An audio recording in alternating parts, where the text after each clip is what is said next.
पुराने समय की बात है। पंजाब के पहाड़ों में एक खूबसूरत जगह थी। वहाँ से दूर कश्मीर की ऊंची ऊंची पहाड़ियाँ दिखाई देती थीं। उन्हीं पहाड़ों में एक छोटा सा गांव था जिसका नाम सुल्तानपुर था। पहाड़ी इलाका होने के कारण घर एक दूसरे से दूर दूर थे।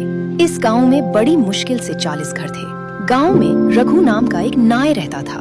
वह बहुत अच्छा, सीधा साधा और भगवान पर विश्वास रखने वाला आदमी था। उसकी अच्छाई के कारण लोग उसकी बहुत इज्जत करते थे। भगवान ने उसे 5 बच्चे दिए थे। उसकी पत्नी भी बहुत समझदार और अच्छी थी। नाई अभी पूरी तरह से जवान भी नहीं हुआ था कि उसकी जिंदगी में एक बड़ा दुख आया।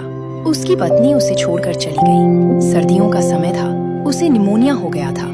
गांव के वैद्य को दिखाया पर कोई फायदा नहीं हुआ। उसे अस्पताल ले जाने का मौका ही नहीं मिला और वो मर गई। नाई की तो दुनिया ही बदल गई।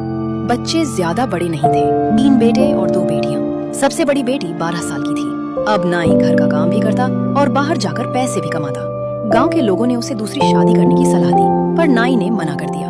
नाई बहुत मेहनत करता पर इतना ही कमा पाता कि बस 2 वक्त का खाना मिल सके। गांव वालों ने कुछ मदद की पर कब तक? आखिर खुद मेहनत किए बिना कुछ हासिल नहीं होता। नाई ने सोचा कि इस गांव में तो थोड़े ही घर हैं और हर दिन कोई बाल या दाढ़ी बनवाने भी नहीं आता, इसलिए क्यों ना दूसरे गांव में किस्मत आजमाई जाए।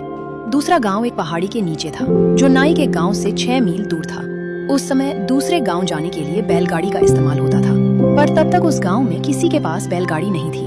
वैसे भी वह पहाड़ी इलाका था।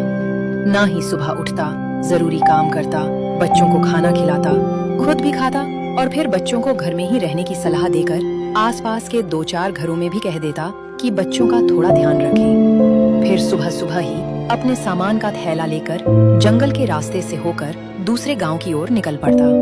पहाड़ों से नीचे उतरने के बाद उसे एक छोटी और कम पानी वाली नदी पार करनी पड़ती थी और फिर 2 मील जंगल का रास्ता तय करने के बाद ही वो दूसरे गांव पहुंचता था।